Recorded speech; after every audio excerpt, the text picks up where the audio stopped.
Get ready for the fusion of cutting-edge performance and sustainable luxury as we dive into the exhilarating world of the 2024 BMW i5 M60 xDrive.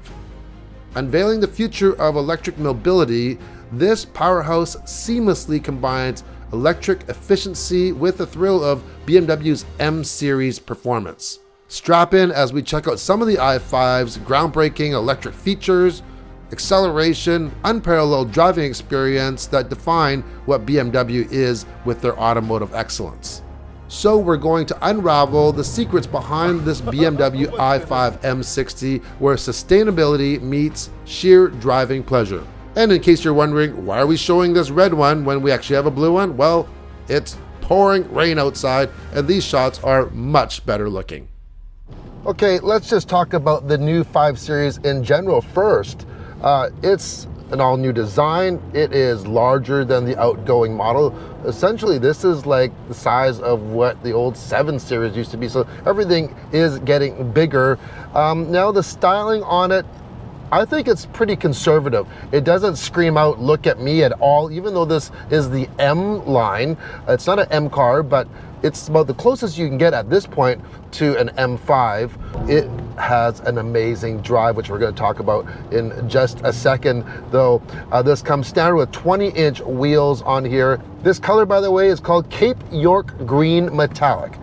And in case you're wondering, hey Brian, why are you wearing glasses? Do you wear glasses? I'm wearing these because these are the new Ray-Ban Metas. I've been using them for a couple weeks now, and I gotta say, so essentially, if I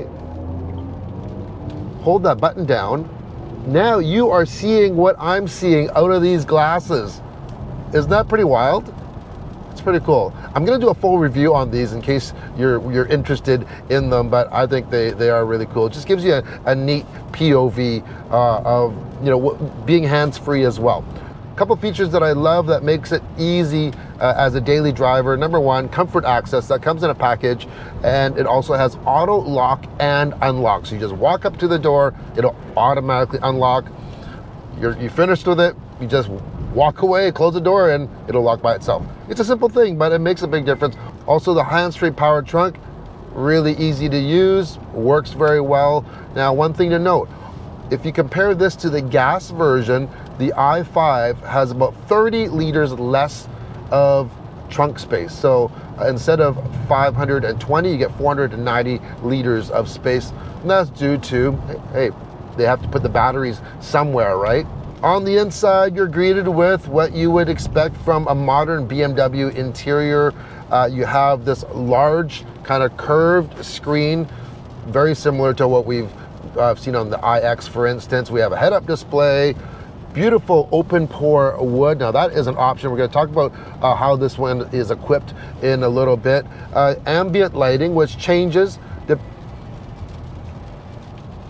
you hear that? Or I was moving my hands because this has gesture control also. So if I go like this, you see?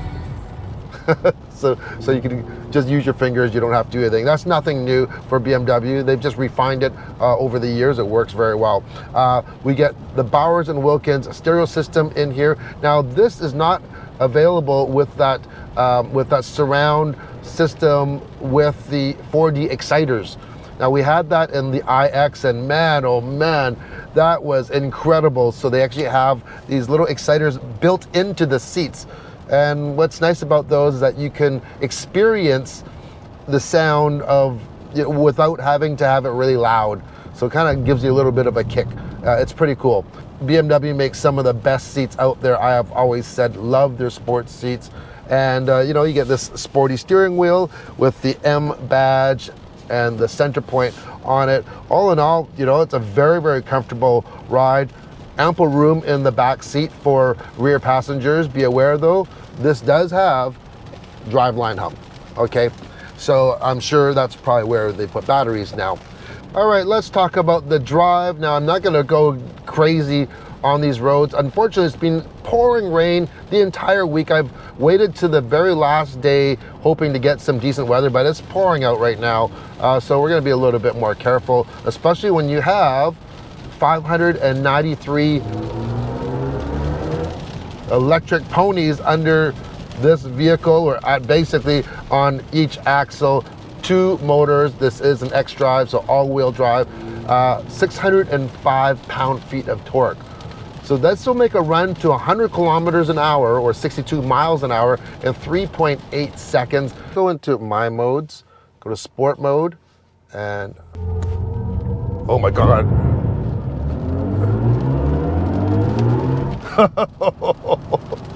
Launch control active. Oh my goodness. All right, so when launch control is activated, it automatically went and cinched up my seat belt, and then it went and started shaking the rear wheels. Now this is a simulation. Launching it, you're gonna get that wheel chatter. It's simulating that. It's not making any difference, but it's really cool. It really is. That was a shock. You also have a boost paddle here. Let's just go at a regular, we're doing 80 kilometers an hour, 50 miles an hour, and I'm gonna hit that boost. It's like it just kicked down a gear without me even actually having to press that pedal anymore. And I have a counter right now in the head-up display and on my display. It counts down from 10 seconds. So you have 10 seconds of kind of this massive rush, this big, massive turbo boost. But the great thing is I can just hit it again and it gives me another 10 seconds. So I don't know how many you can actually do, but it's pretty cool that it's instant and you don't have to fiddle with any buttons or menus or anything. And most of the time you kind of really don't need it. We're going up some twisties right now. Now you might notice there's a little bit of sound coming when I'm accelerating, because they actually have these iconic sounds that you can actually turn on or off. So I've got mixed feelings on this. It's not bad, but a lot of times I do turn them off. It's definitely not the same as what Hyundai has done with their Ioniq 5N, which you can actually make it sound like a 2-liter turbocharged engine, get all the pops and gurgles. It's a whole different experience here, but hey, it's not something I don't really mind it on this one here. Listen to that. Yeah, but you can turn that off. So this has an 84.3 kilowatt hour battery, so it's fairly large. And with DC fast charging, you can go up to 205 kilowatts. Well, that's plenty fast, actually. That's actually really, really, really quick. And so it's not gonna take you long to get to 80% from 10%. If you want to use your level 2 charger, that goes up to 9.6 kilowatts. It's gonna take you about 10 hours to actually charge it fully. And yeah, it's kind of par for the course, pretty well standard on that matter there. Like most other vehicles that have a gas sibling, like for instance, like the 530, this is heavier because batteries are heavy. So by about 325 kilograms or 716 pounds. But what's helping to keep this vehicle planted on this one, we do have the active adaptive M suspension. We have the M Sport brakes on here.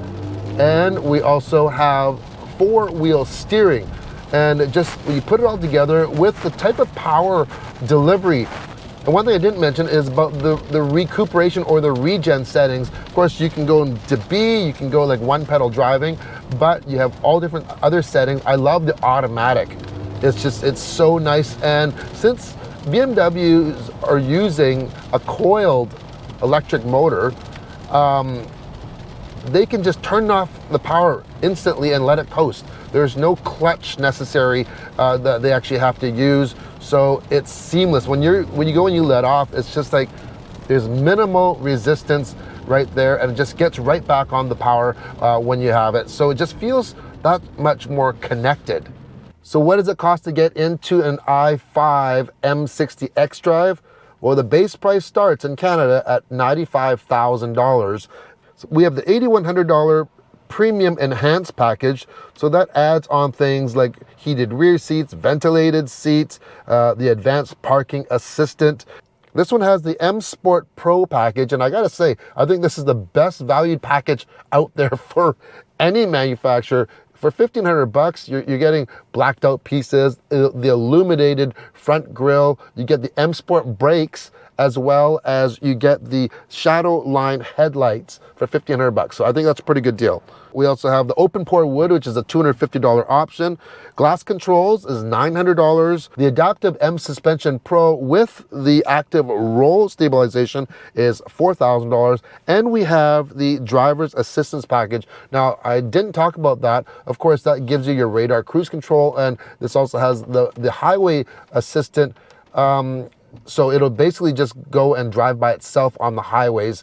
But when I tried to actually select it from the menu, it actually says the license has expired. So I'm not sure why it expired. This is a brand new vehicle. Maybe it was never actually installed. I don't know, but it does have the lights on the steering wheel and stuff. So, and you know, looking at the build sheet, this does have it. So I'm gonna ask BMW about that.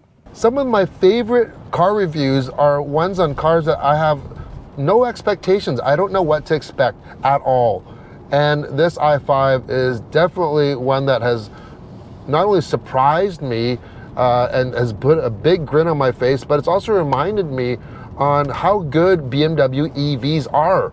You know, we drove the i4, unbelievable. The i7, practically probably the best EV I've ever driven, period, to this point right now. They make an amazing car with the plug. They really do. And most people, when you talk about EVs, they mention Tesla, maybe Rivian, Lucid, Mercedes, even Hyundai. But BMW is not really common in that same conversation, which is kind of odd. And they definitely should be there. They should be at the top, because I don't know how they did it. It's a combination of their tuning, maybe it's the style of electric motors they're using. They've been able to succeed in keeping what makes a BMW, and that's just that really connected feel that you have for the vehicle. Sure, that iconic sound, yeah, maybe not so much, but the driving dynamics of this thing are pretty well near perfect. You know, so if you don't believe me, go out and try one. I didn't even mention the iX. Huge fan of the iX. They have done a great job on all of their electric vehicles, and yeah, and considering other than the iX, all the other ones have gas siblings as well, so not dedicated EV platforms. You would never know though. So that's it for our look at the new BMW i5. Unfortunately, couldn't do much more because of the weather, but hopefully we'll get it back one day. Maybe we'll get to take it on a track one day. That's what I would love. If you like the video, give it a thumbs up, hit that subscribe button. See you in the next video. Ciao. Oh, and don't forget, watch out for these Ray-Ban Metas. Review coming out. Bye.